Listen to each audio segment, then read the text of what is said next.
Good afternoon, everyone. I'd like to welcome you to our briefing this afternoon. My name is Carol Werner. I'm the Executive Director of the Environmental and Energy Study Institute. We are very pleased to have joined us this afternoon as a co-sponsor of this briefing, the China Facts Project of the World Resources Institute. We have a wonderful panel with us this afternoon to talk about issues that I think many of us have been discussing in many conversations, in countless meetings, hearings, and private conferences across the country. And that is to take a look and to have a better understanding of China's energy and climate initiatives. What are the implications of China's policies? What are they accomplishing in terms of thinking about all of the technology advances that are being made and all of the great advances in development that China is experiencing? This has brought many successes, it's brought many challenges, and there are many, many implications with regard to thinking about the U.S. role as well as China's role in this global economy. And so there have been many times where there have been discussions thinking about what does this mean for competitiveness for the U.S. with regard to looking over one shoulder as we see the huge expansion of renewable energy and energy efficiency technologies being both manufactured in China as well as being deployed within China. What are the implications of that? What are ways in which we can collaborate and cooperate that will benefit both countries? We have the opportunity to hear firsthand from people who are spending a lot of time on these topics. We will start our panel this afternoon by hearing from Joanna Lewis. And Dr. Lewis is an assistant professor of science, technology, and international affairs at Georgetown University School of Foreign Service. She spends most of her research time in China, is based in China, and her research is focused primarily on the renewable energy industry and policy development, mechanisms for low-carbon technology transfer in the developing world, as well as expanding options for multilateral engagement in a post-2012 international climate change agreement. She is also an international advisor to many China-U.S. committees and has spent a lot of time and has a lot of experience in China looking exactly at the issues before us this afternoon. Dr. Lewis.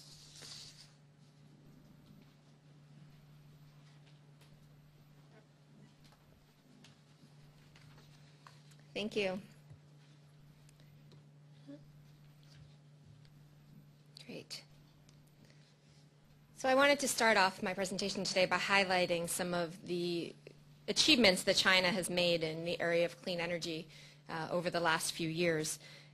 China is now the leading manufacturer of most renewable energy technologies. This would include small and large wind turbines, solar photovoltaic panels, small and large hydropower turbines, solar hot water heaters, as well as many others.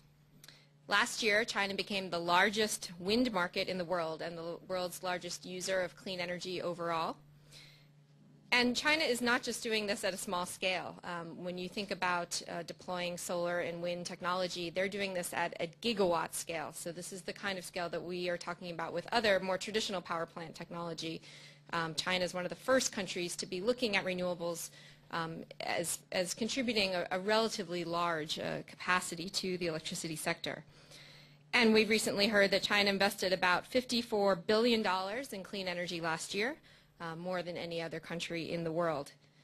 They're also making major achievements by shutting down some of the dirty fossil fuel powered energy capacity within their country. Of course, China still gets about 80% of its electricity from coal, but many of the new coal plants that are going in are state of the art, are highly efficient, and some of the older plants are being closed down, with over 70 gigawatts of fossil fuel plants closed during the 11th five-year plan period, 2006 to 2010.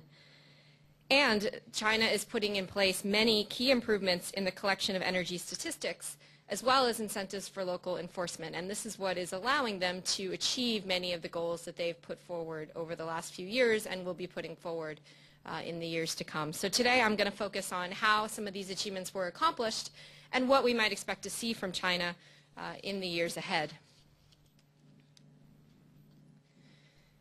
So as you know, China, energy intensity has been a real focus of many of China's efforts over the last few years. And this was because China saw a decline in energy intensity over the last couple of decades from 1980 to about 2002. This trend reversed, meaning that during the early part of this decade, China was seeing energy consumption grow faster than economic growth. And this was worrisome to the country because they had seen this decline in the ratio between energy consumption and GDP for decades. And this resurgence in this increasing level of energy intensity caused the government to put in place a target during the 11th five-year plan period beginning in 2006 to reduce energy intensity by 20% from 2006 to 2010. They fell just slightly short of meeting this target according to the statistics that are coming out of the government, but achieved roughly 19% decline. But I think more importantly than the actual numbers, the fact that they were able to flip that curve, that they were able to reverse the trend. And this was not easy to do. They did this through a combination of programs. I know some of the speakers will elaborate on some of these later, so I won't go into them in detail. But some of the key programs that really helped China to shift this curve and to decrease the intensity of the economy, the energy intensity of the economy, included something called the Top 1,000 program, which targeted the largest energy-consuming enterprises throughout the country. When faced with a national target that's somewhat nebulous, it's sort of hard to know where do you start in actually making changes at the local level to improve the efficiency with which energy is used. And so it was strategic to start with some of the largest enterprises that consume together about a third of China's total energy. And of course, focusing on the industrial sector in China is important because industry consumes about 70% of total energy consumption in China. Other programs included the 10 Key Projects program, which helped to provide financial incentives for some of these efficiency improvements. More plants were shut down, the ones I mentioned in the thermal power capacity sector as well as within the industrial sector. Many laws were passed, including the 2007 Energy Conservation Law, which helped to push forward many of these efficiency improvements. And of course, the end goal here is really for China to restructure its economy, to move away from a reliance on heavy industry and towards a more service-based economy. But this is easier said than done, and it's really hard to shift an economy this large very rapidly. But they are making progress in that regard. I want to turn to talking about some of China's achievements in renewable energy that we've seen over the last few years. We've heard about China's achievements in solar photovoltaic manufacturing. This shows some of the leading Chinese companies and their market share in 2009. You can see that many of the large global players are now from China, based in China. We also have, of course, foreign-owned companies manufacturing in China. But I think it's important to note that there are many Chinese-owned companies that have their own technology, their own innovation taking place, their own research and development programs that are pushing this industry forward. China is also playing an important role in the cost reductions that we've seen in solar photovoltaic technology over the last decade or so. Because China is where a lot of this manufacturing scale is occurring, if you just look at China's overall contribution to the amount of photovoltaic panels that have been produced over the last decade or so, you can see, and the price reduction that has taken place, while it's hard to sort of look at what China's role is in driving solar down the learning curve, I think it's safe to say that there's been a sizable role because as we're deploying more and more solar technology, as we're manufacturing more technology, we are seeing the costs come down, and I'm sure we'll hear more about that from our other speakers later. Wind has been another area where China has had some dramatic achievements in the last 5 years. This is a chart that shows China's share of total global wind power installations that have taken place over the last couple of decades. And you can see that back in the 1990s, very little of global wind power capacity was being installed within China. But this changed dramatically, really from 2005 on. And you can see the center of gravity has really shifted for the global wind power industry to China. With that, we've seen the emergence of many new Chinese-owned wind turbine manufacturers. Also, all the foreign-owned wind turbine manufacturers that are competing globally are involved in the Chinese market because it is such a large market. But I think it's important to note that there have been some not just increases in the scale of wind that's gone in China, but in the actual technology that's being installed there. Chinese companies are representing an increasingly large share of the market in China. And over the last 5 years, we've seen an increase in the average size of wind turbine being installed in China. Now, the size of a wind turbine is not a perfect proxy for how advanced the technology is, but we are seeing wind turbine sizes increase. And you can see that back in just 2004, the average size wind turbine that was going in China was just over 700 kilowatts. Today, the average turbine is well over 1 megawatt. And part of this has to do with government programs that are encouraging more and more advanced technology. And in some cases, larger and larger wind turbines, for example, those that are being used for offshore wind development, which China is also leading the way in right now. Wind development has really come from, I would say, a dual-pronged approach from the Chinese government, a very strategic policy approach to both support the deployment of wind power, but also industrial policies to help promote the development of a local wind power technology industry. And this graph lists some of the key policies that have been instrumental in that over the last few years, including research and development support from the government, programs that provide fixed price subsidies for wind power, including a feed-in tariff that was put in place in 2009 and has really helped improve the stability of the market and increase the investment in this sector. So I just want to briefly look at some of the policies that the government is looking at for the next 12 five-year plan period from 2011 to 2005.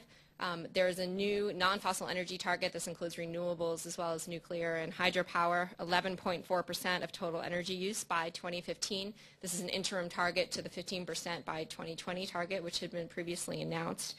A new energy intensity target, which has been announced, of 16% reduction for the next five-year plan period, so lower than the 20% in the previous five-year plan period. But if you assume that a lot of the easy efficiency improvements have already been made, the low-hanging fruit, if you will, this could actually represent a much more challenging target for the next 5 years.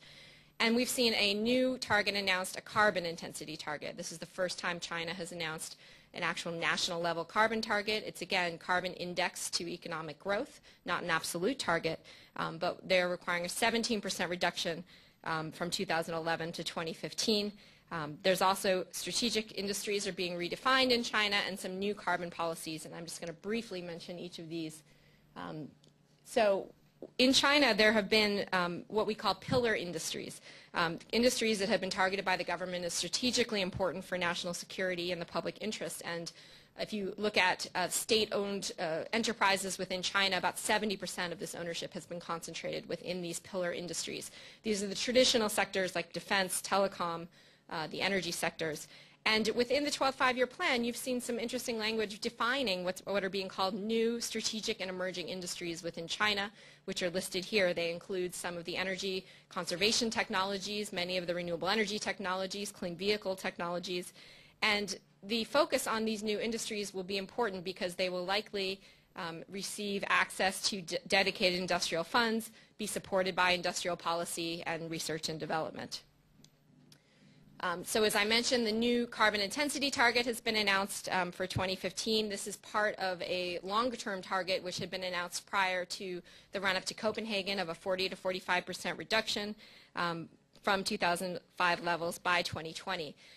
But what I think is even more interesting than the target itself are all the other programs that are being put in place to allow the country to measure the amount of carbon that's being emitted there and to be able to then use these numbers to set goals at the local level for enforcing this target. And lastly, I think we're going to see some very interesting carbon policies announced in the coming months. There are discussions of various environmental taxes There are discussions of pilot cap-and-trade programs, which will likely be done in different parts of China, perhaps within a certain province or certain industrial sector. So we'll look forward to hearing more about that in the coming weeks. Thank you. Thank you very, very much, Joanna. And it sounds like we may need to do a whole series on this whole topic. We will now hear from Debbie Salingson, who serves as a principal advisor to WRI's Climate and Energy Program in China, as well as to the China FACTS, China Climate and Energy Network.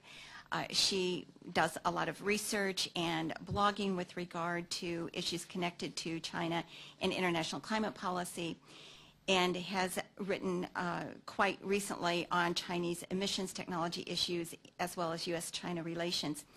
She brings as well much international experience, having worked on energy and environment issues for more than 20 years for the U.S. State Department, where she had done work in China, India, Nepal, and New Zealand. Debbie?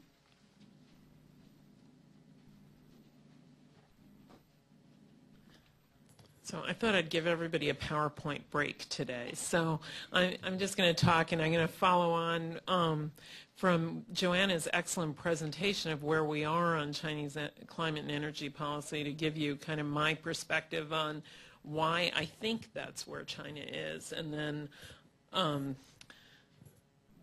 we happily have Mr. Sun from the Chinese Embassy here to tell you the perspective from the Foreign Ministry on what China's real views are on things. So let me suggest to you, first of all, that the key thing about Chinese climate and energy policy is that they're doing this because it's in their own self-interest.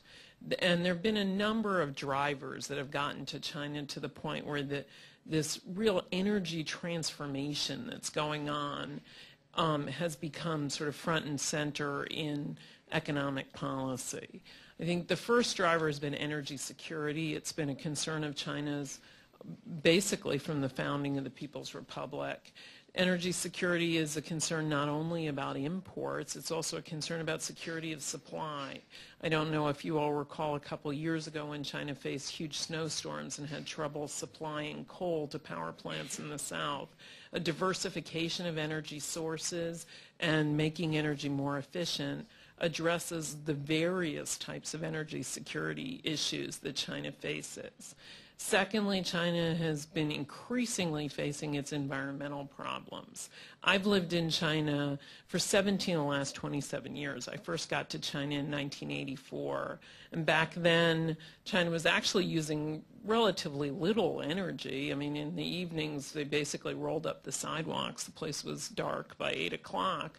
But riding my bike through the streets of Beijing, I'd be showered in coal dust. It was dark, but it was also pretty dirty. People wanted to see economic growth, and that was pretty much the only priority. That's no longer the case. I think especially since 2000, you have a vision of wanting a complete set of developmental priorities, of being a modern and developed country in all the senses of the word, addressing social and environmental issues as well as economic growth and opportunity.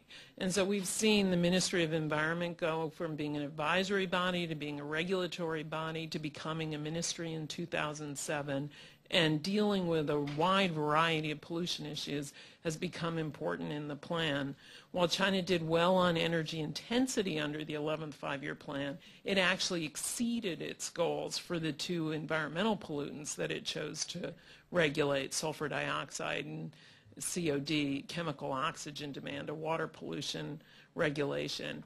And they've added a number of new pollutants to the 12th five-year plan. So environmental pollution is a priority, and the more you can conserve energy, the less pollution you have to deal with. So there's a real win-win for addressing energy efficiency and for fuel substitution, for using more renewable energy as a substitute for a fossil fuel.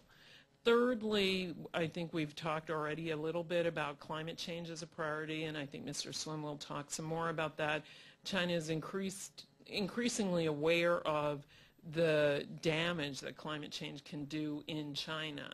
and the awareness of extreme climate events, the link between weather problems and climate change, and other risks for the future from heating, from water supply, are often talked about in China. And finally, there's this need to economically restructure, which is part of China's long-term economic future, that I think the Chinese are very much aware of the middle income trap where developing countries get to kind of the middle income area and have trouble getting beyond that if they stay stuck in the same industries that they've been in for a long time. And so part of that is moving out of heavy industry and moving into high value added, knowledge intensive industry, and reforming energy policy and putting pressure on industry to use energy more efficiently and prioritizing the kind of high-tech industries that Joanna listed under the new pillar industries is essential to transforming their economy and avoiding this kind of middle-income trap. So what you see is energy policy actually supporting an economic vision. It's not a cost to that economic vision.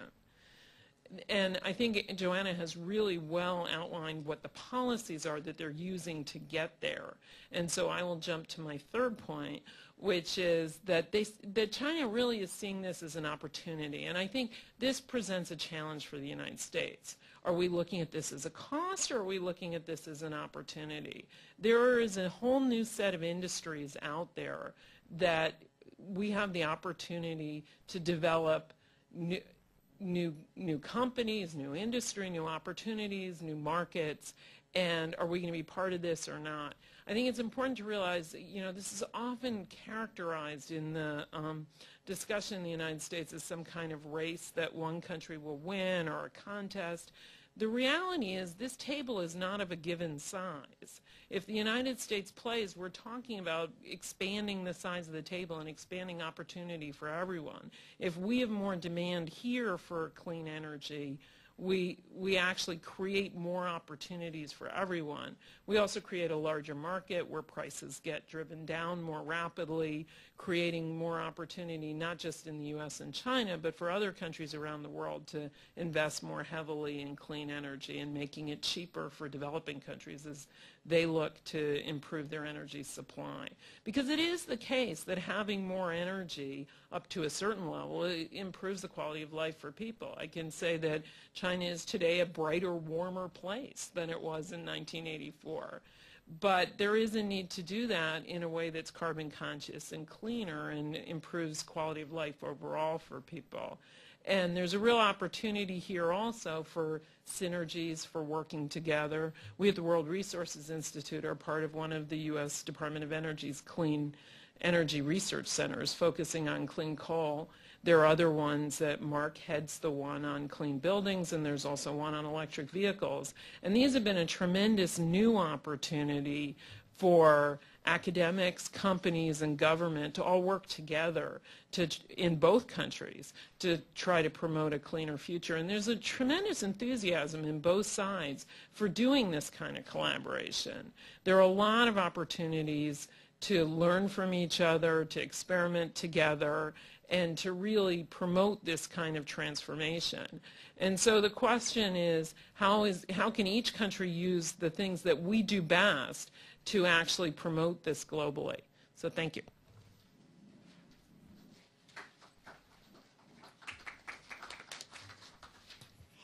Thank you very, very much.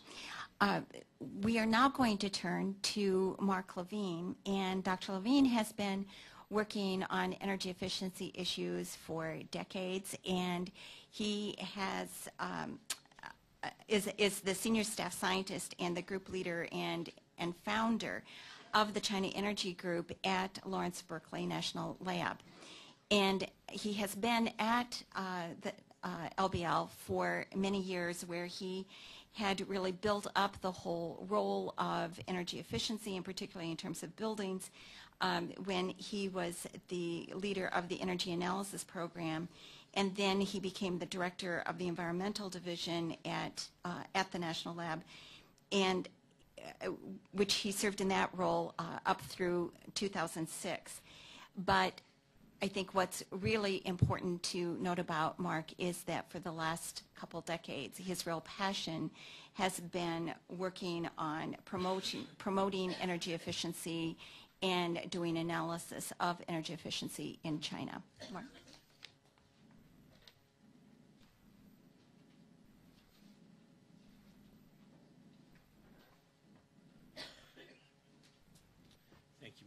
Thank you very much, Carol.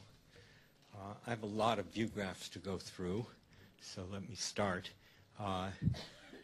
The title of this talk is, Will China Overwhelm the World with its Greenhouse Gas Emissions?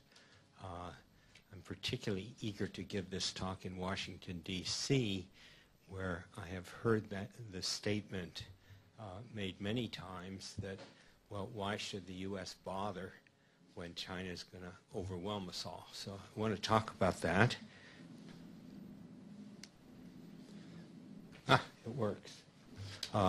Let me start with a very quick introduction of the China Energy Group. We've been in business since 1988 and have worked collaboratively with Chinese partners for those 23 years. Our mission has been energy efficiency. We've stayed on energy efficiency the whole time, training Chinese, working collaboratively with them, and promoting energy efficiency policy in China. The group is now 16 people. These folks, and these folks. If you noted all those, fortunately their names are small enough that you can't be quizzed on them. In terms of achievements, I'd like to think we have quite a number, but there are two that I want to call your attention to. We brought energy efficiency standards for appliances to China. They had standards, but the standards were so loose, they really came from Russia and hadn't been modified since then. The standards were so loose that any appliance could easily meet them. And I had a series of discussions, sort of getting higher and higher, and at every level I learned that the Chinese were very, very interested in establishing appliance standards. And so we engaged in intensive training and collaboration to show the significance of what's happened with standards. Took about 10 years to build the Three Gorges Dam, and this is after 10 years. That's refrigerator standards. This is air conditioning standards. China today has standards for 26 products, and if I added the rest of them to this chart, it would well swamp the Three Gorges. So that gives you a sense of the importance of energy efficiency and the role that it can and indeed does play in China. And we have a new undertaking, which is the U.S.-China Clean Energy Research Center, building energy efficiency. This is interesting and can be important as a collaborative research effort between the Chinese and the U.S. to develop technology that will reduce energy use and therefore carbon emissions. Now let's go to the subject of energy and CO2 emissions in China. The good news, part one, which is 22 years from my point of view of quite good news on energy demand side. Here you see GDP growth in China, and here you see energy growth in China. And this is truly shocking. For a developing country, the general view has always been that the country needs more energy per unit GDP in order to propel growth. And when I first went to China in 1987 and I saw these data through 1986, and they'd never been released outside of China. In those days, China was really hermetically sealed from the outside world. I said, can I believe that? and that got me intrigued and quickly led to our program. I looked over a lot of data, and I did believe it. I didn't know if it would continue, but what I did know was that in 1979, Deng Xiaoping called for a quadrupling of GDP in 20 years and only a doubling of energy. And there's a fascinating story about how he came to that, because that was certainly the opposite of what people believed at that time. He recognized that there was finite amount of investment money, energy, supply was a huge drain on investment, and all the other things they wanted to do couldn't be done if they invested, if all this investment money went to energy. That may have been the most important of a number of factors that drove this. But this experience wasn't it wasn't an accident. It wasn't random. It was the result of very focused policies. I can give you one example. In China in 1980, all investment came from the government in those days, so they could keep track of it. The amount of money that was targeted to energy efficiency investment as a function of total investment was 0% when this started. By 1983, it was 12% of total investment was for energy efficiency investment, 3 years. They created a whole new infrastructure to do this. I can't say too much more about that because I have a few more charts to go through. Let's see what comes next. Okay. Then there were 3 years of quite bad news from the point of view of energy demand. The intensity for the first time increased significantly higher than GDP. And remember, we have 22 years of declining GDP. You saw this chart earlier from Joanna. And here's what happened in 2002 to 2005. So that's a major change. But it's a much bigger change than it kind of looks like on a curve. Let me show you what it actually meant. Okay, there's China's CO2 emissions. And a projection from 2002 to 2000, I can't read the numbers, but I guess 8. There's what actually happened because of the change in the growth in the curve, and there's the U.S. So that whereas it was predicted that China would overcome the U.S. in a period of 2020 to 2025, it happened before by 2007, CO2 emissions. Now, we should recognize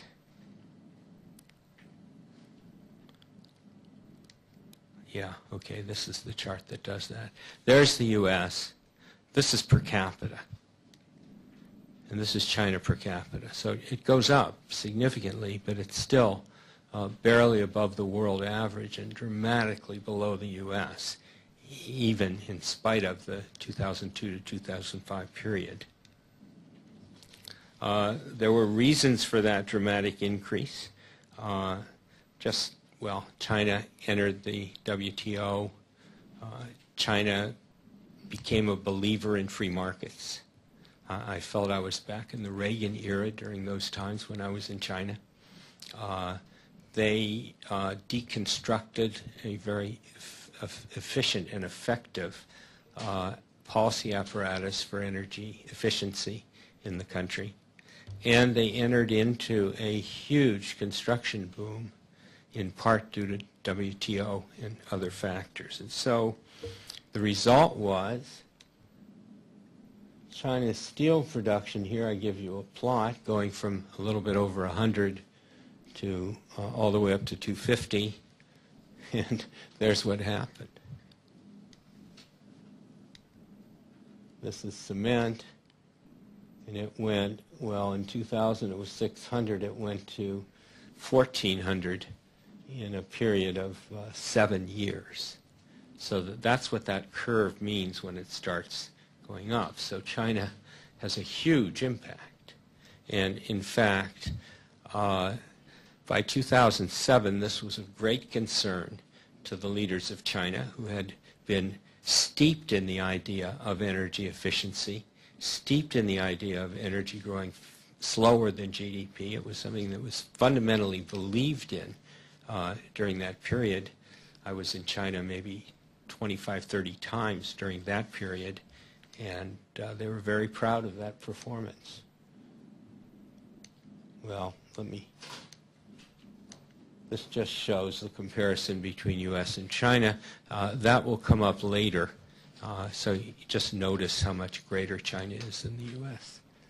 And so in 2005, the government got very concerned, and it went up to the Politburo. And I want to note that the Politburo, while it makes announcements on specific targets for GDP, it does not get into specific targets for other activities. It gives priorities. And sometimes it's even hard to tell what the priorities are from their announcements. And on this occasion, China announced, starting with the Politburo, announced the 20% energy intensity, that's energy per unit GDP reduction goal in 5 years. And if we saw what happened in the time before, this enormous increase in all these energy-intensive products, the idea of turning this supertanker around in a short time is just, well, it's a little bit hard to imagine. Well, and I think you saw this also, but it makes it more dramatic to see the last part of it. That was only through 2009. We heard that 2010 is 19%, maybe 19.1%. It'll be modified as the Chinese look at the numbers more carefully. But, you know, that's a dramatic change, very dramatic. And I have some view graphs that go over their policies. I don't have time to really discuss them, but they had a huge range of policies. They started slowly, as you heard earlier. The first year was very slow. I think it was Debbie who pointed that out. Yeah, but that wasn't very surprising given that they had lost their apparatus. Part of their policy system was the federal government had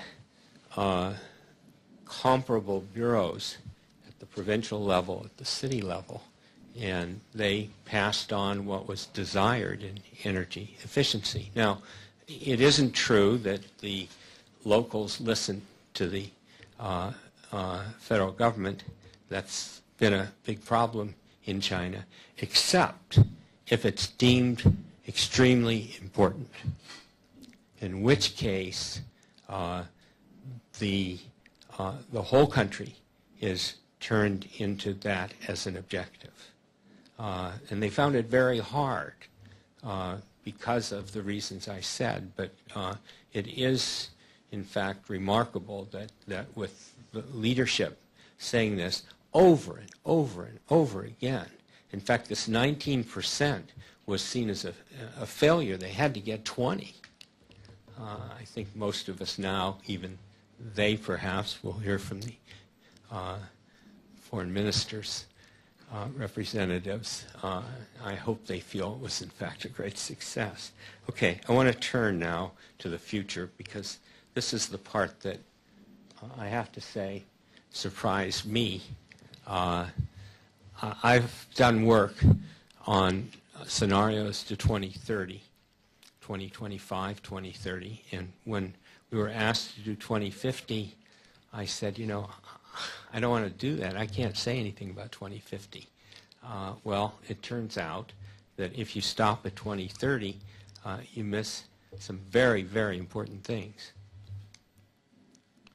This has been assumptions on urbanization, on GDP growth declining after 2030 to quote normal levels, car ownership. I'll go through actually some of these later on when I discuss it, but these are relatively typical assumptions with the exception of the physical ones, which aren't typically assumptions at all in scenario building. I want to skip this. Okay, so with all these assumptions, and I'm going to come back and explain why this is the case, what we see here is that in our essentially base case, that you have fairly significant growth through 2030, and by 2035, this is energy, this is not CO2, this is just energy demand. You see by 2035 that it's leveling off. Now, if you push efficiency hard, you get something that has the same shape and a lower energy demand than the other curve. But the thing I want to call special attention to is the shape of that curve, the fact that it levels off over a period of time. Whoops, I'm pressing the wrong way. Okay. Now, I compare it with others, other forecasts, and those are ours, the two that you just saw. This is energy resource, sort of a base case on steroids. They never considered it a base case. It's the highest base case they could imagine. Their real base case is that one there. What you note is that we're not very far from that in the 2030 period, but it's a straight line. And it's a straight line from 2020 all the way out to 2050. They have a big, complicated model and does all kinds of calculations, comes out with a straight line, okay? Now, there's IA, which is sort of the world source for energy forecasts. Straight line through, they only go to 2030. And the lower curve, this is a very low curve for ERI, and it's a straight line. Okay? So, and these are the most important scenarios for China. That is, the ERI scenario is the advice, the highest levels of government in China on what the future may look like, and EIA is sort of the gold standard. So the question is, why is that curve there, and do we believe it? And I hope, well, oh, okay, there's another thing too, before I get into that basic question. This is an example. There's a lot of uncertainty by 2050 as to what the actual demand will be. And so I call greater attention to the curve than I do the absolute answer. But in fact, our base case has sort of typical assumptions. So, but that gives an idea of a range.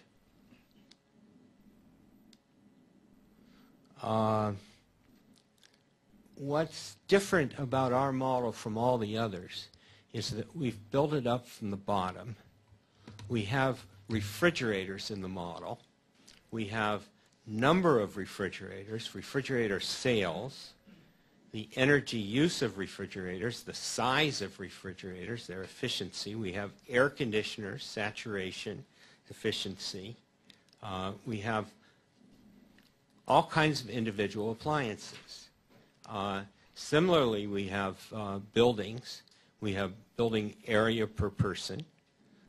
We have thermal and energy efficiency of the building. We have industrial subsectors and so forth, so that we are literally building this up from the bottom. And what happens, what happens is that these things saturate. And by 2030, every household has about as many appliances as they will have. The residential floor area, we have it as between the Japanese per capita in the U.S. and closer to the U.S., which is very unlikely given the density of population in China. Similarly with commercial buildings, roadways and railways, we did the Eisenhower roadway plan in a little more than a decade, I think. China will, not too long from now, within a decade, have built out its highway system. In maybe a decade and a half, it'll build out its railroad system, at which point the need for cement and steel goes down. It's not going to keep growing. So that's one important factor. Exports of energy-intensive products, we've made what I think is the wrong assumption, too conservative. We assume that exports of steel will continue at today's levels. I think that's highly unlikely over the long run. That is not what China is going to export. It won't be a competitive advantage of China. Very low population growth in China, 80 million between now and 2030, 2035 increase in population. And so if you think of these physical things, let me take one further example. Let's take fertilizer. The typical way that the models, which, by the way, instead of having all this detail, typically have 1 point for residential, 1 point for commercial, 1 point for maybe a couple points for industry, a few different industries. They don't know this stuff. They can't. But let's take fertilizer. If you do a regression on fertilizer energy growth, you'd see that it's growing up. Okay? What's it going to do in the future? It's not going to grow up. It's not going to increase. The intensity of fertilizer use in China is already higher than desired and higher than the government desires. There's not going to be any more arable land, so you're not going to have more fertilizer. And furthermore, fertilizer is largely made from coal today. It will be made from natural gas. The energy use is going to go down for fertilizer fairly significantly. So our point is, by looking at specific end uses and looking at the physical relationship among them, you get a very different answer from the answer that virtually everybody else gets. And so my conclusion is, well, I don't want to go through this. There probably isn't time. Well, yeah, I do have half a minute. What I want to say is, on this issue of a cap for China, we've seen that there's fairly rapid growth between now and 2030. And it'll be dependent on GDP. In the long run, it won't because of all the saturations.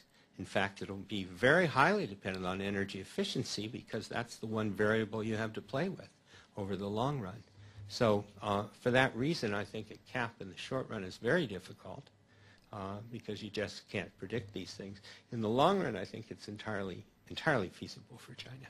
Thank you for your attention.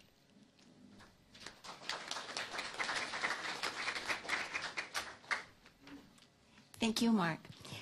Our final two speakers, we invited to provide their perspectives to essentially serve in the role of respondents or commenters. And we are delighted to have with us today Mr. Sun, who is the first secretary of the Chinese Embassy here in Washington, where he is mainly in charge of climate change issues as well as other environmental issues. He was the director in charge of environmental issues in the Ministry of Foreign Affairs of China before he came to work in the embassy in 2009. And he has had a lot of experience in terms of dealing with the international climate change negotiations, participated in the Conference of Parties, COPs 10 through 13 of the UN Framework Convention on Climate Change. So we are delighted to have Mr. Sun provide some of his perspectives and comments with regard to the topics we're looking at today. Mr. Sun.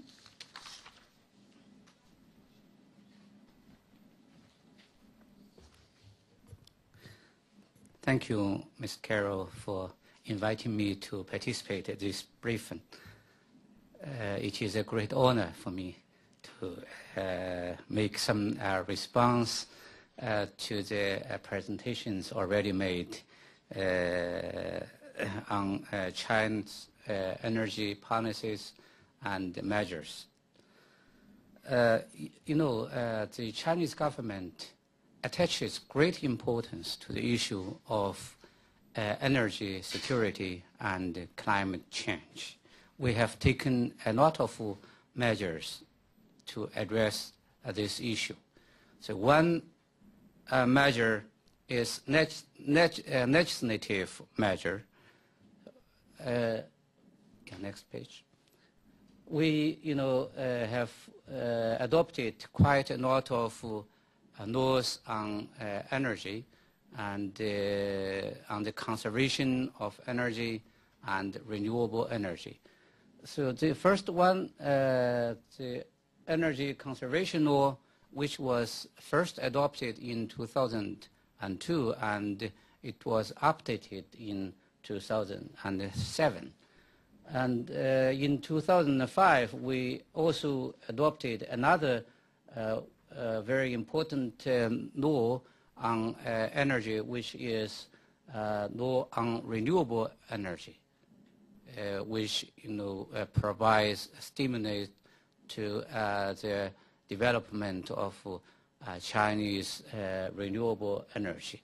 In 2009, the People's Congress adopted a resolution on climate change, and I believe in the near future the Chinese People's Congress will maybe adopt a law on climate change, and I am expecting that.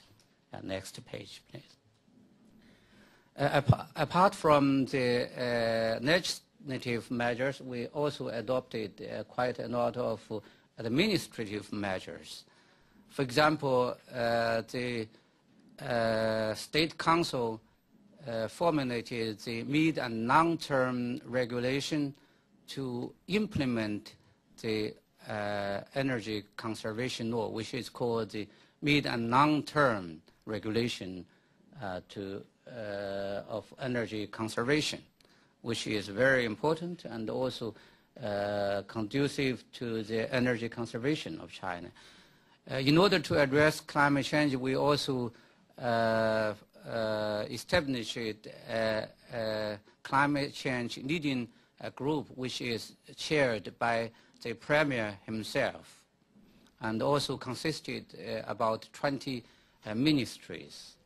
And we also set up energy intensity goals in the 5-year plan, starting from the 11th 5-year plan, which started in 2006, and we have that was the 11th 5-year plan, and this year in March we adopted the 12th 5-year plan. And also we take a lot of measures, administrative measures, to shut down the inefficient coal power plants or steel and iron plants, aluminum plants, etc. And another important measure is to make the local authorities, the local leaders, be accountable to achieve this goal. So now the local leaders pay much attention to this, and also I think it's very effective. Next page, please. And also we have taken a lot of economic measures, just as to adjust the economic structure, to adjust the energy structure, and increase investment on energy efficiency and renewable energy. We also provide incentives to develop renewable energy. Next slide, please. And major achievements. One is the improvement of the economic structure. Of course, this is a very slight improvement, but now China is the second largest economy. Even this small slight improvement, actually it counts. And also we have improved our energy efficiency and increased our renewable energy. You know, in 2010, renewable energy has reached 300 million tons in the energy mix, which accounts for 9.6%. And from 2005 to 2010, China has shut down inefficient coal power plants with a capacity of 7.2 million kilowatts. And as the previous speakers pointed out, that the energy intensity per unit GDP has dropped 19% by 2010 on the 2005 level. Next page. Yeah, our future objectives. Yeah, there are two objectives. One is a short-term goal, which is set in the 12th five-year plan. The energy intensity costs 16%, and carbon intensity costs 17%. Non-fossil fuel reaches 11.4%, and also increase the forest coverage. And we have also midterm goal, which was pronounced in 2009, which has said by the previous speakers, and I do not want to repeat here. You can see on the screen. Next page, please. So the drivers of China's action, as Deborah has already pointed out, one is energy security. You know, we have a very low per capita energy reserves. We only account 11% of the world average petroleum reserve, and only 55% of coal reserve. So we are much lower the world's average fossil fuel reserves. And also we would like to diversify our energy resources. And another driver is the environmental and climate change concern. You know, China is a developing country, and we are affected by climate change. We experience a lot of droughts and floods every year, and desertification, land degradation, etc. So we have this kind of need to, consume less energy and to create more GDP. And to, we are in the process of development. The energy demand is increasing, so we have to to meet the needs of people in energy. And also we have to create more jobs for the people, in the renewable energy sector. Many people are employed in this sector. Next, please. Yeah, we have actually many difficulties. You know, China is a big country with 1.3 billion people. You know, our total emission is big, but actually the per capita emission is still low, and also we have a relatively short emission history. China is a developing country. Many people are still living under the UN poverty line. So actually there are about half of the US population who are still living under the $2 a day UN poverty line. So we have a lot of work to reduce and eradicate poverty, and we have to provide those people without access to energy resources. China is in the process of economic development and urbanization, so we are lack of actually advanced technologies, and we need energy to support our growth. Furthermore, China's energy endowment is coal, actually, which is more carbon intensive than other fossil fuels, of course, than renewables. Next. We would like to encourage international cooperation to address climate change and energy security. So we support the UN FCCC process, and also we support the common but differentiated responsibility principle. And also, we support the UN principle that all men are created equal in, emission rights. And we support international cooperation to address climate change, and we hope that positive result can be achieved in Durban, South Africa this year. The U.S. has great influence on the world, and we appeal to the U.S. and other developed countries to take the lead in reducing emissions. Actually, I think this building is very powerful, and the staffers of the senators and the representatives are as powerful as well. And I hope that you can convey the message to the senators and the representatives that China will cooperate with you to address climate change and energy security. Thank you.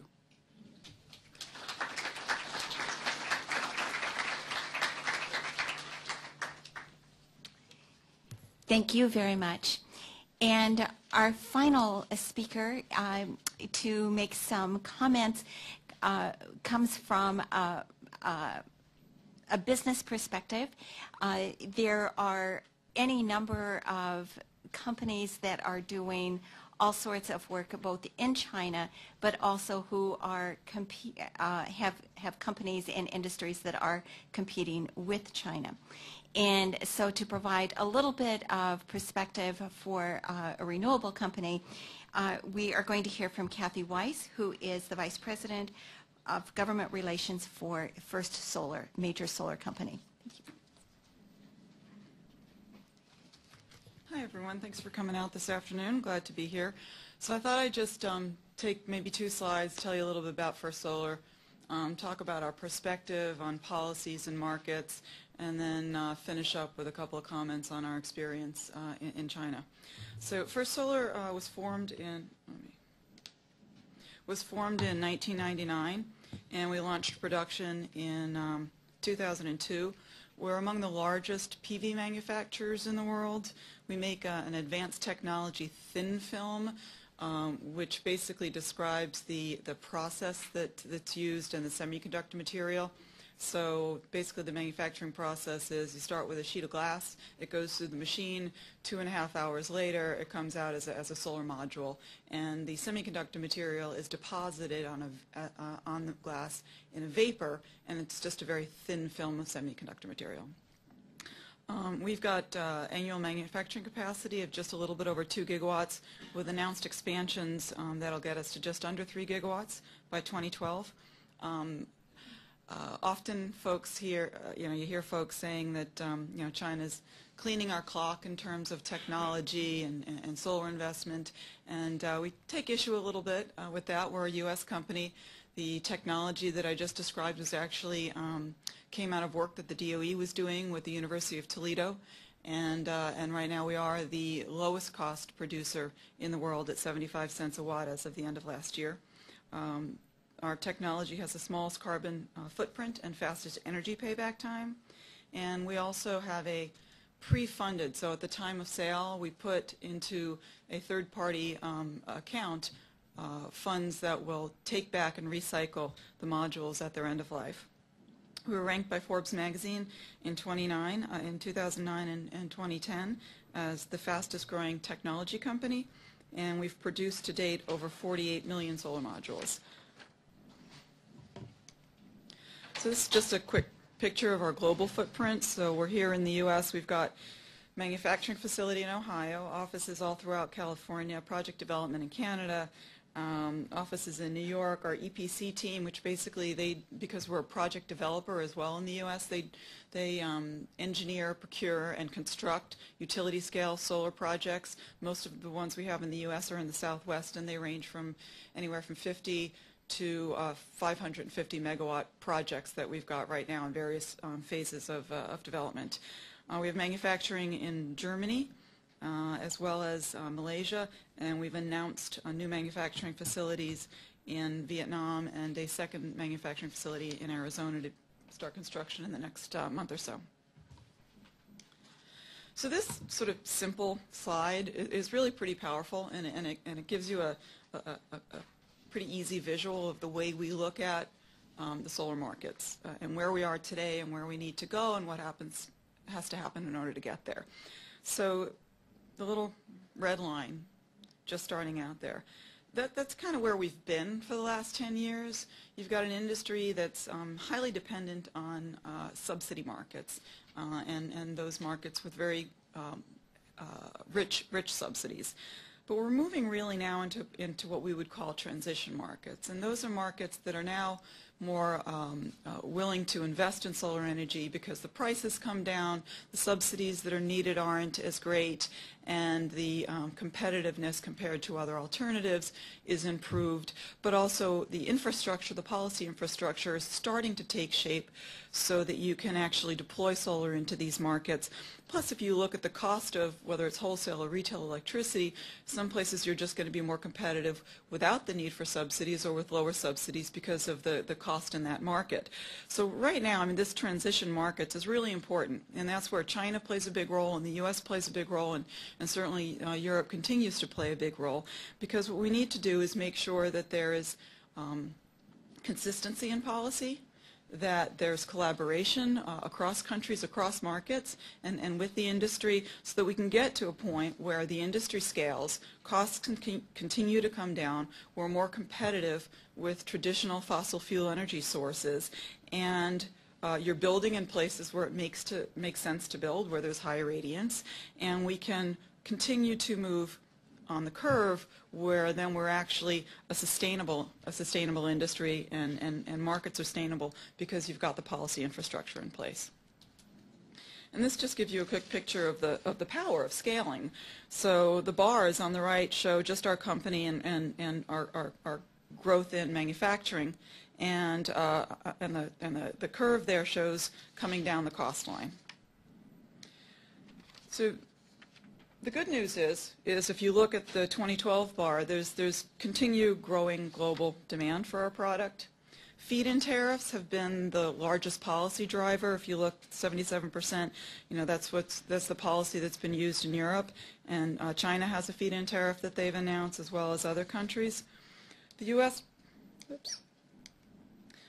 does not have a feed-in tariff. There's small experiments that are around in different places, but some of the recent U.S. federal policies, including Treasury Grant Program, DOE Loan Guarantee Program, Manufacturing Investment Tax Credit, and initiatives at the DOI to help speed the deployment, are really making a big impact in creating a quite attractive U.S. market. So this really just repeats a little bit of our market offerings that we bring to China. We do have a very large project. We signed a memorandum of understanding with the city of Ordos for 2 gigawatts. We've been working on that since 2009 when the MOU was signed. We've got a 30 megawatt pilot project that we've just had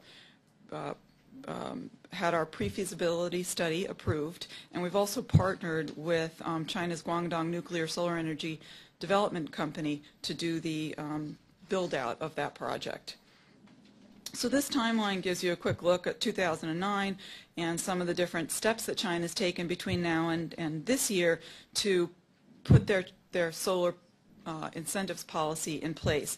And so they announced a feed-in tariff, and instead of coming right out and setting the tariff level, which is one of the most difficult and most important things to get right, what China decided to do was have concessionary bids. And so they announced a few projects and they let folks bid into the project, and that helped them figure out what the industry was willing to could build these projects for and get a sense for how to set these targets.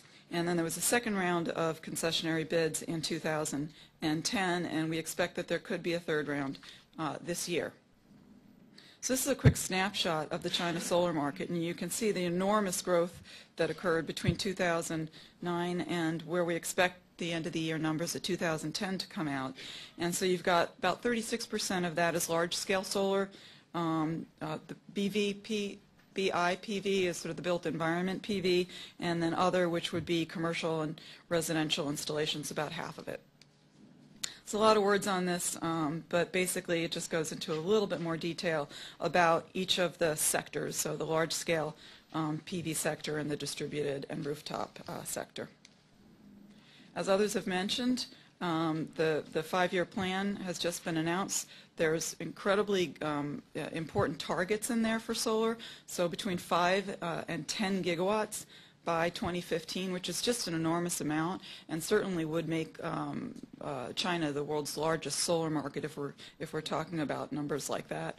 Folks have already talked about carbon reduction goals and renewable energy targets. I would just close by saying that the concessionary bidding process was, you can understand why they took that approach, but there really is a need to move beyond that now and actually institute a feed-in tariff so that companies get the predictability. You know what the tariff rate is. The concern is that if the prices are set too low based on someone's going to put in a bid for a project, they want to get that project, but that's the tariff could be so low that that's not really what it's going to take to have a sustainable market. Companies need to make a profit in order to reinvest in their businesses and scale, and make it an industry that you're not in and out as soon as you get that one project. You want companies to be around and grow. So we really encourage China to set that feed-in tariff and set it at a rate that makes sense and work with industry to set it. And also standards development.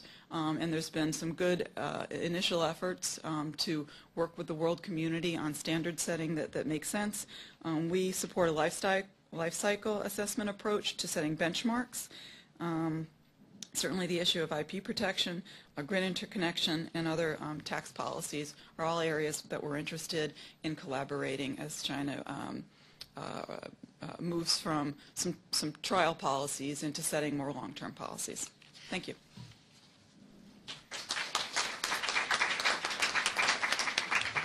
Thanks, Kathy. All right, we have about 15 minutes remaining for questions or comments, and if you would just identify yourself when you ask your question. Okay, we'll start here. Okay. No, you just. Thanks. Lisa Friedman from Climate Wire. Thanks for doing this. This was all very interesting. I have a question on nuclear that I think for Mr. Sun first, if you wouldn't mind, and whoever else wants to ring in on it. But in the wake of Japan's disaster, we've read that China has put a hold on all new nuclear reactors until pending safety audits. Can you talk about how that will affect, if at all, China's non-fossil fuel goals and maybe the carbon intensity goals going forward? Will it slow it down?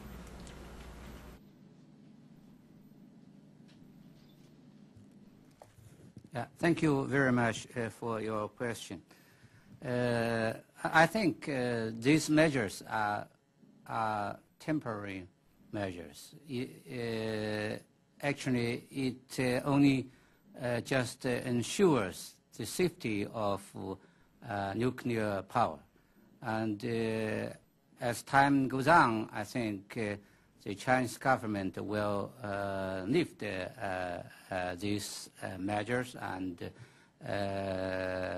begin to approve nuclear projects. But we should ensure the safety of nuclear energy. Thank you. Okay. Okay, go ahead.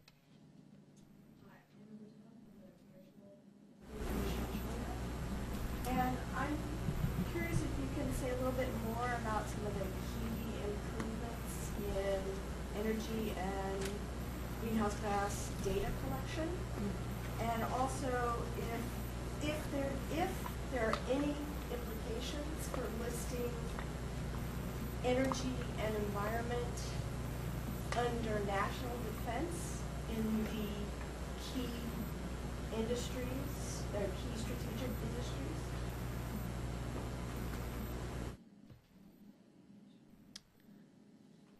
I don't think any of us understand the second question. Joanna was listing what the previous pillar industries would be and then what the new ones are. Is that what you were talking about? Yes. That's just one set and then another set. It wasn't that the one, they didn't link horizontally, only vertically. Okay. Mr. Swint, do you want to talk about data? I am not an expert on, the actual scientific issues. We, have a relatively poor data collection base, but we would like to improve our data collection, and we hope to cooperate with the U.S. and other countries, to improve our data collection and to have international standard of data collection. So we are in the process of improving. Okay. Did you want to say anything, Mark? Or? Yeah, I'll say. Okay. There it is. So we did an assessment of the first 3 years of the 11th five-year plan's effort to reduce energy intensity. And also we've been following national China energy data for a long time.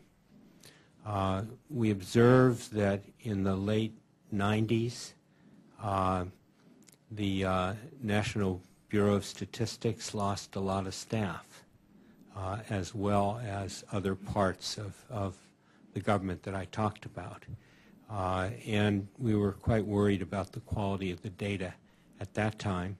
I have to say, before the late 90s, China had the best statistical collection of data of any developing country.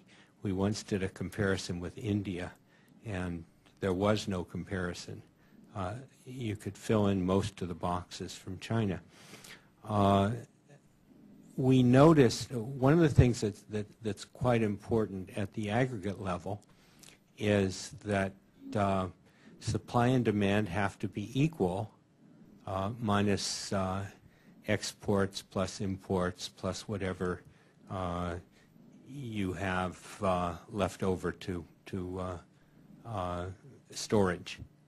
And we noticed that in 2000, 2001, 2002, that supply was significantly lower than demand. And it turns out that the data system wasn't very good in those years, and also the coal mines that were declared illegal produced no coal officially, but in fact did produce coal, and that wasn't counted in the statistics.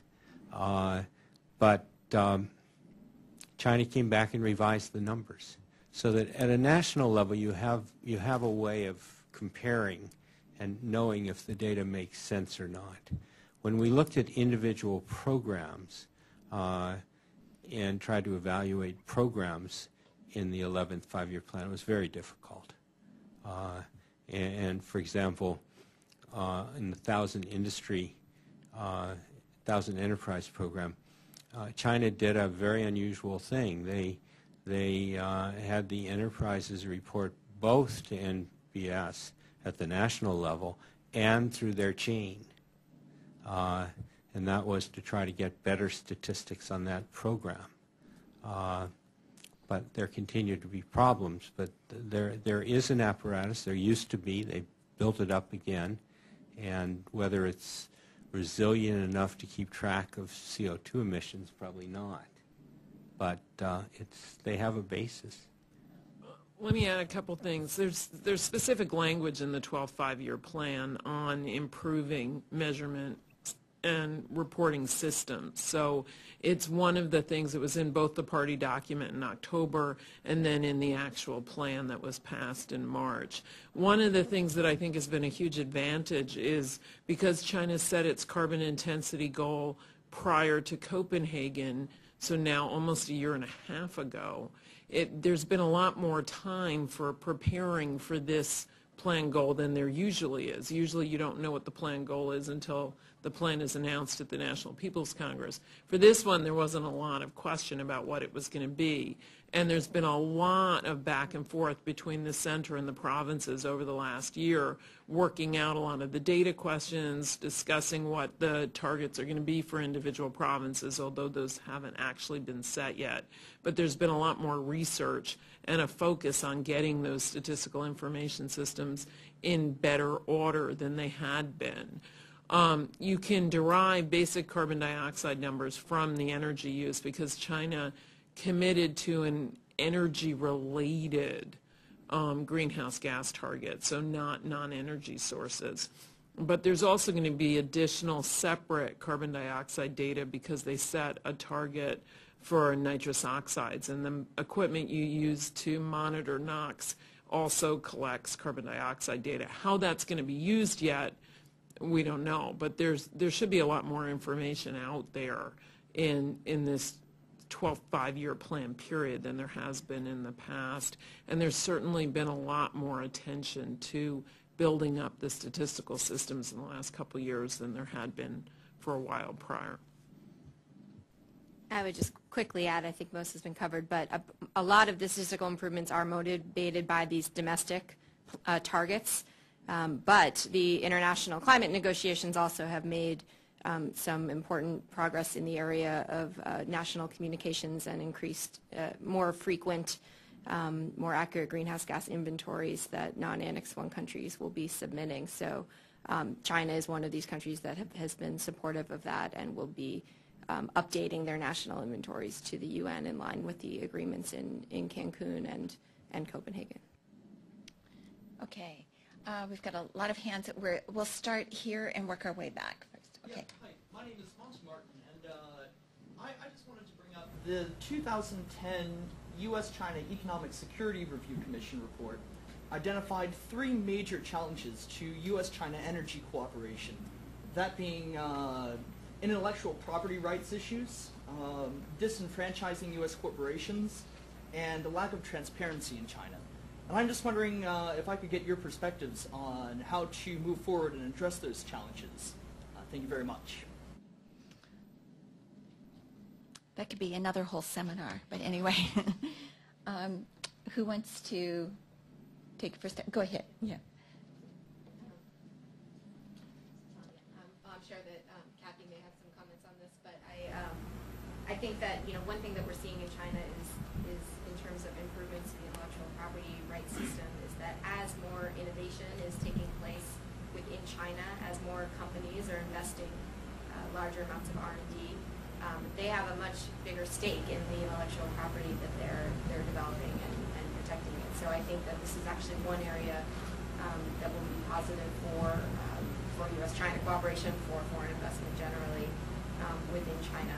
And I think that, I think all those recommendations are certainly valid, but I do think that, you see a lot of improvements in these areas, and you see a lot of strong cooperation that's emerged in the last year or so, despite the challenges and the barriers, which I think is a positive sign. I would just say briefly that if we see the market develop in China the way it has the potential to do, then that certainly would impact our decision on investing in a manufacturing facility there. And of course, in order to do that, we would have to make sure that we feel that our IP is protected. So that's certainly something that we give a lot of thought to and would be very important.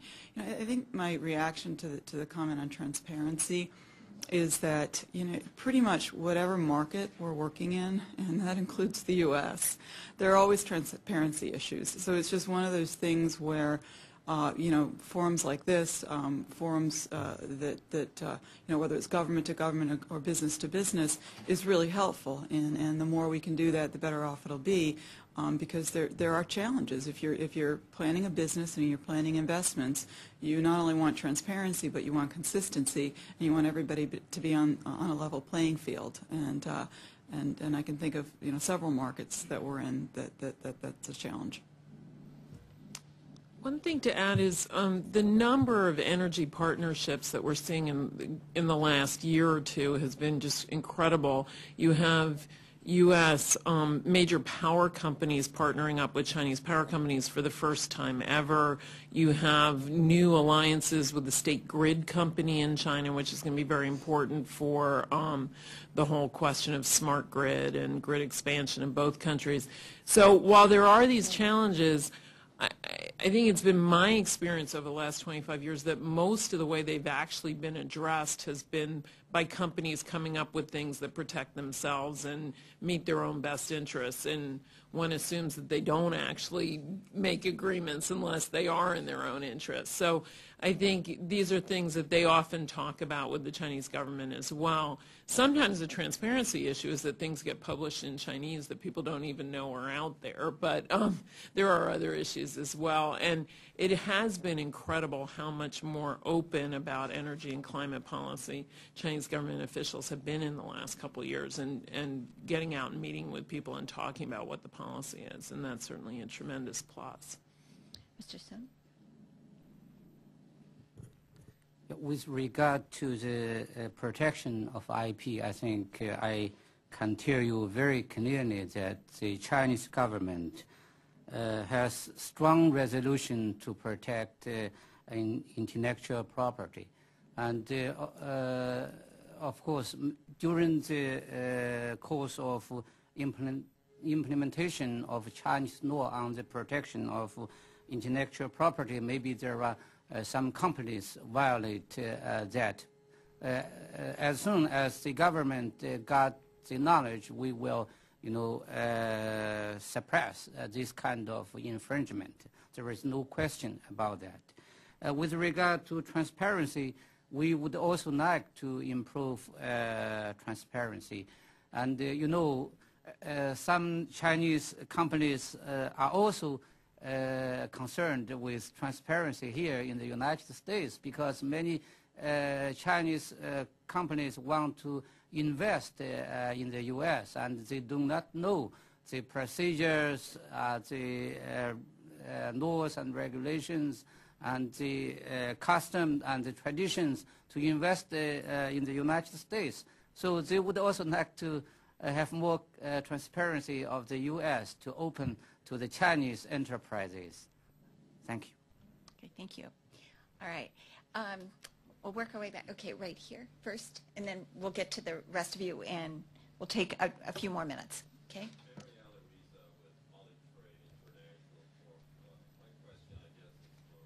Mark Levine or anyone on the panel. We are a small business, but we have a commercialized technology that actually, believe it or not, does increase fuel efficiency and reduces emissions at the same time. However, we're not a very big company that has $250,000 to have a lab do an independent test.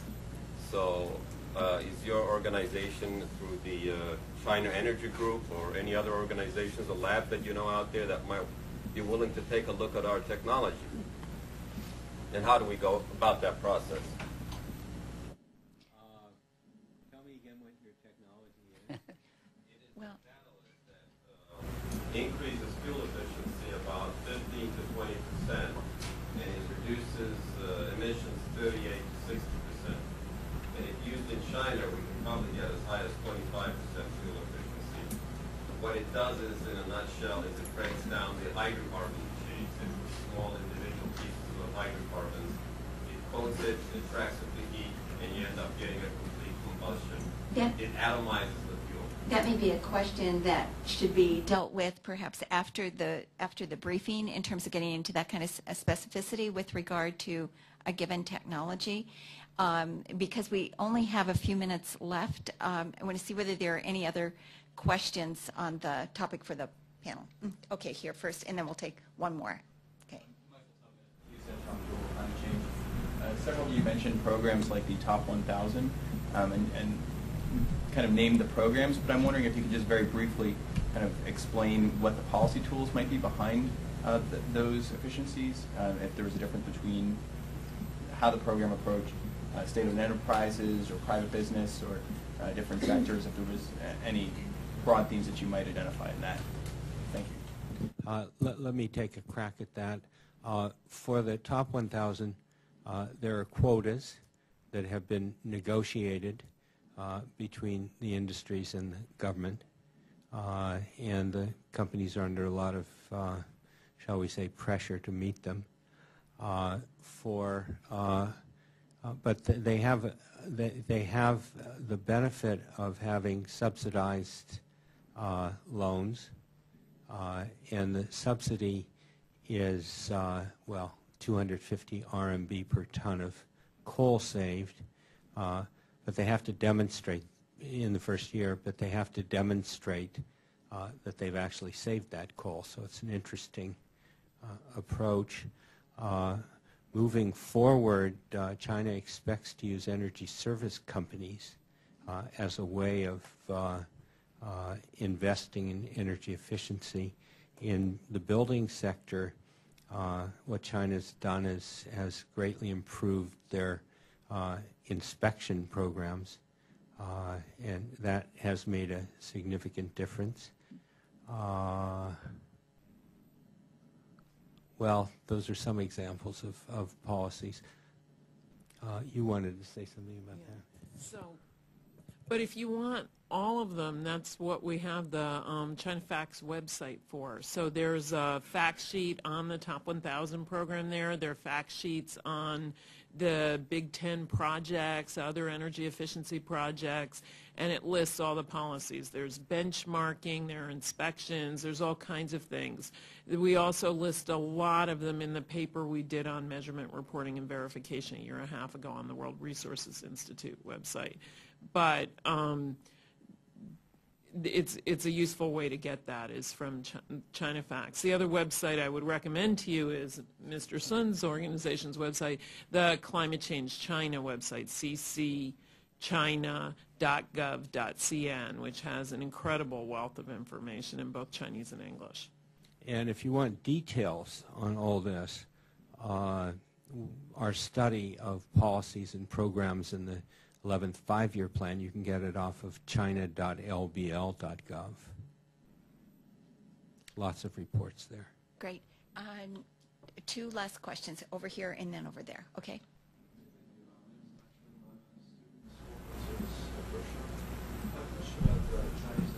Companies. I didn't see that mentioned in any of the slides as being part of the initiatives, being part of the policies. So my question is, are they part of it? How are they going to be affected by kind of this push for renewable energy? Are they going to face more constraints at home? How is it going to affect their outward direct investment? If you could comment on that. China's 9.5% of global oil demand, given the size of China. That's actually not a very high percentage. And it's very coal dependent. Coal is over 70%. So a great deal of focus is reducing coal and increasing other things. However, China's concerned about being, when we talk about energy security, import dependence is part of that concern. China now imports more oil than it produces at home, and it just surpassed. It just went above 50% this last year. In the short run, there isn't a whole lot of a solution for that. In the long run, that's why the Chinese are so interested in electric vehicles, because that would be a way to rely on domestic supply for its vehicle fleet. And of course, at the moment, they're pushing mass transit, both urban mass transit. They have like 30 cities planning subway systems or expanding existing subway systems, as well as high-speed rail as part of the way to address the liquid fuel issue. But, you know, in the long run, it's looking toward electrification. And also they're buying resources by investing in oil companies in various places around the world. Okay. Mr. Sun, did you want to comment? Or? Okay. Last question. Okay. Two related questions. My name is Tim Wilkins with Polari Energy. And one of the things that I wanted to get a sense of was on the feed-in tariffs. There's the concession bids on those tariffs. Are those tariffs broken out by category, or are they competitive across sectors? In other words, is there a specific tariff level set for solar, one for wind, and one for other categories? Would be the first question. The second question is there a qualification within those categories for industrial, combined heat and power cogeneration? Yeah, feed-in tariffs are differentiated by resource type, and that's typically the way feed-in tariffs would be set up, whether in China or other places. And it's an interesting point, because in the U.S. we hear a lot about concern about picking winners and losers or over-incentivizing one sector over another, but yet the feed-in tariff does exactly that. It recognizes that different energy resources, solar, wind, tidal waves, are at different stages in their evolution and their scaling, and require different levels of support until they do mature. I actually don't know the answer to your heat and power question. I can add a little bit. I mean, I think for the way that China has done feed-in tariffs for wind is they began with concessions for wind, and they use this as a way for price discovery, I guess I'd say. That they do these competitive bidding projects and see what prices come in. They then base their wind feed-in tariffs on some of the information they got from the wind resource concessions. And there's 4 feed-in tariffs for wind that vary by wind resource regime throughout the country.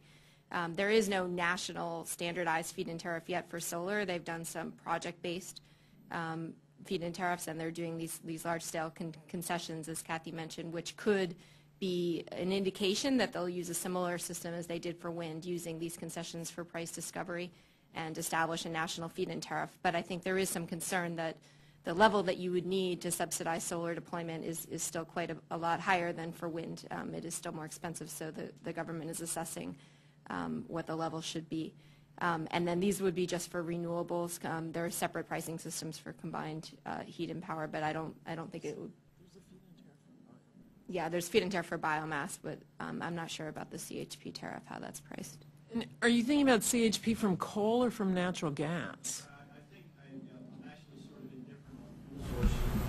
And in some states in the U.S., they actually do differentiate whether or not CHP qualifies as a renewable biofuel source. I'm not sure how that would work in China. Well, the thing is, a lot of international folks who look at CHP are thinking about natural gas, and there just isn't much availability of it. So you have to be thinking in terms of coal. Or in terms of thinking about biomass or other kinds of things in terms of providing a heat source too, I guess, as well. Yeah, I guess. And biomass has a... It has a feed-in tariff, you were saying. Okay, good. Okay, well, I want to thank you all for coming. I want to thank our panel. There was a lot of terrific information that was put forward, and I really, really, on behalf of EESI and WRI's China Facts program, we really, really appreciate your being here. And we will have the presentations posted on EESI's website, certainly by tomorrow. Today even, Laura says. So anyway, and that way, if you didn't have a chance to get the presentations or whatever, they will be available there on our website. So thank you very, very much again for terrific presentations, and we will all stay tuned because I think there is a lot more information that is going to be coming forth over the course of this next year that we'll want to follow. Thank you very, very much.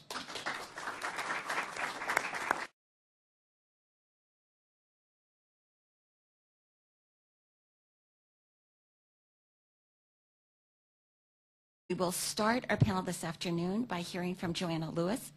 And Dr. Lewis is an assistant professor of science, technology, and international affairs at Georgetown University School of Foreign Service. She spends most of her research time in China, is based in China, and her research is focused primarily on the renewable energy industry and policy development mechanisms for low-carbon technology transfer in the developing world, and as well as expanding options for multilateral engagement in a post-2012 international climate change agreement. She is also an international advisor to many China-U.S. committees and has spent a lot of time and has a lot of experience in China looking exactly at the issues before us this afternoon. Dr. Lewis.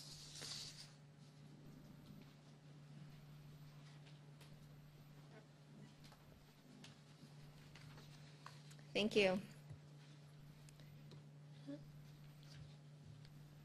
Great.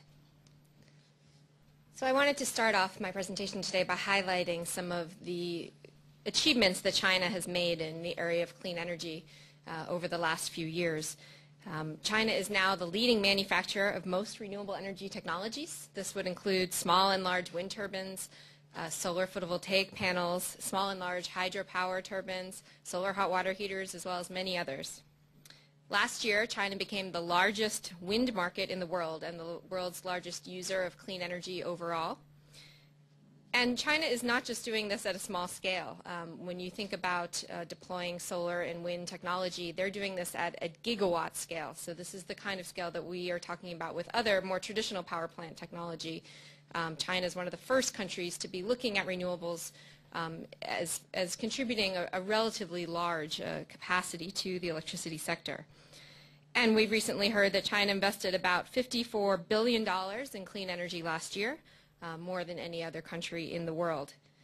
They're also making major achievements by shutting down some of the dirty fossil fuel powered energy capacity within their country. Of course, China still gets about 80% of its electricity from coal, but many of the new coal plants that are going in are state-of-the-art, are highly efficient, and some of the older plants are being closed down, with over 70 gigawatts of fossil fuel plants closed during the 11th five-year plan period, 2006 to 2010. And China is putting in place many key improvements in the collection of energy statistics, as well as incentives for local enforcement. And this is what is allowing them to achieve many of the goals that they've put forward over the last few years and will be putting forward in the years to come. So today I'm going to focus on how some of these achievements were accomplished and what we might expect to see from China in the years ahead. So as you know, China, energy intensity has been a real focus of many of China's efforts over the last few years. And this was because China saw a decline in energy intensity over the last couple of decades, from 1980 to about 2002. This trend reversed, meaning that during the early part of this decade, China was seeing energy consumption grow faster than economic growth. And this was worrisome to the country because they had seen this decline in the ratio between energy consumption and GDP for decades. And this resurgence in this increasing level of energy intensity caused the government to put in place a target during the 11th five-year plan period beginning in 2006 to reduce energy intensity by 20% from 2006 to 2010. They fell just slightly short of meeting this target according to the statistics that are coming out of the government, but achieved roughly 19% decline. But I think more importantly than the actual numbers, the fact that they were able to flip that curve, that they were able to reverse the trend. And this was not easy to do. They did this through a combination of programs. I know some of the speakers will elaborate on some of these later, so I won't go into them in detail. But some of the key programs that really helped China to shift this curve and to decrease the intensity of the economy, the energy intensity of the economy, included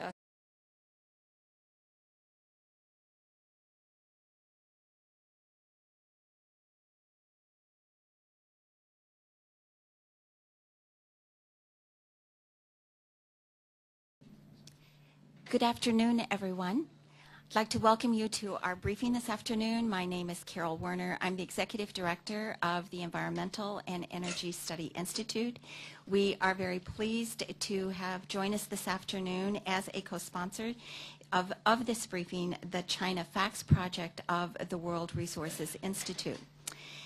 We have a wonderful panel with us this afternoon to talk about issues that I think many of us have been discussing in many conversations, in countless meetings, hearings, and private conferences across the country. And that is to take a look and to have a better understanding of China's energy and climate initiatives.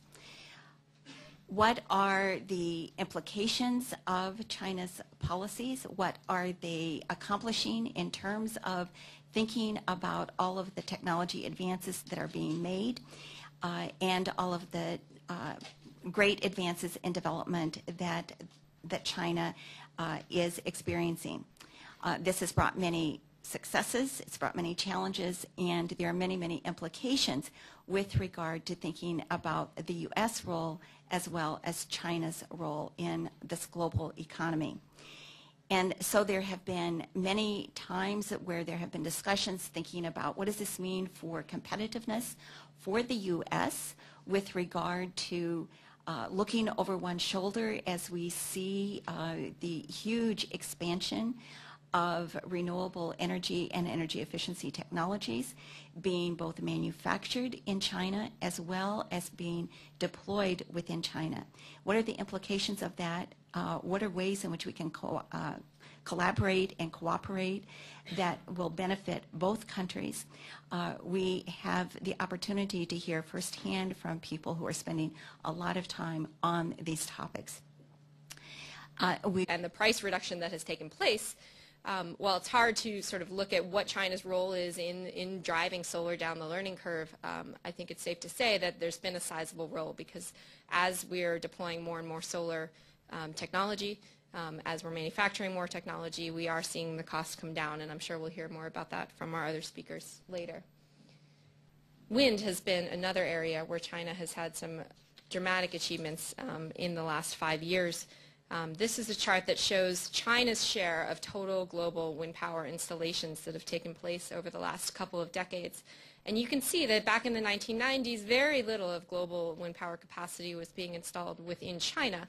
But this changed dramatically, really from 2005 on. And you can see the center of gravity has really shifted for the global wind power industry to China. With that, we've seen the emergence of many new Chinese-owned wind turbine manufacturers. Also, all the foreign-owned wind turbine manufacturers that are competing globally are involved in the Chinese market because it is such a large market. But I think it's important to note that there have been some not just increases in the scale of wind that's gone in China, but in the actual technology that's being installed there.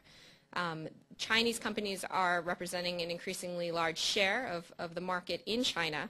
And over the last 5 years, we've seen an increase in the average size of wind turbine being installed in China. Now, the size of a wind turbine is not a perfect proxy for how advanced the technology is, but we are seeing wind turbine sizes increase.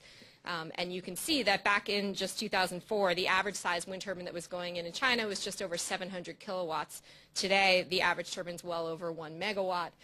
And part of this has to do with government programs that are encouraging more and more advanced technology. And in some cases, larger and larger wind turbines, for example, those that are being used for offshore wind development, which China is also leading the way in right now. Wind development has really come from, I would say, a dual-pronged approach from the Chinese government, a very strategic policy approach to both support the deployment of wind power, but also industrial policies to help promote the development of a local wind power technology industry. And this graph lists some of the key policies that have been instrumental in that. Something called the Top 1,000 program, which targeted the largest energy-consuming enterprises throughout the country. When faced with a national target that's somewhat nebulous, it's sort of hard to know where do you start in actually making changes at the local level to improve the efficiency with which energy is used. And so it was strategic to start with some of the largest enterprises that consume together about a third of China's total energy. And of course, focusing on the industrial sector in China is important because industry consumes about 70% of total energy consumption in China. Other programs included the 10 Key Projects program, which helped to provide financial incentives for some of these efficiency improvements. More plants were shut down, the ones I mentioned in the thermal power capacity sector as well as within the industrial sector. Many laws were passed, including the 2007 Energy Conservation Law, which helped to push forward many of these efficiency improvements. And of course, the end goal here is really for China to restructure its economy, to move away from a reliance on heavy industry and towards a more service-based economy. But this is easier said than done, and it's really hard to shift an economy this large very rapidly. But they are making progress in that regard. I want to turn to talking about some of China's achievements in renewable energy that we've seen over the last few years. We've heard about China's achievements in solar photovoltaic manufacturing. This shows some of the leading Chinese companies and their market share in 2009. You can see that many of the large global players are now from China, based in China. We also have, of course, foreign-owned companies manufacturing in China. But I think it's important to note that there are many Chinese-owned companies that have their own technology, their own innovation taking place, their own research and development programs that are pushing this industry forward. China is also playing an important role in the cost reductions that we've seen in solar photovoltaic technology over the last decade or so. Because China is where a lot of this manufacturing scale is occurring, if you just look at China's overall contribution to the amount of photovoltaic panels that have been produced over the last decade or so, you can see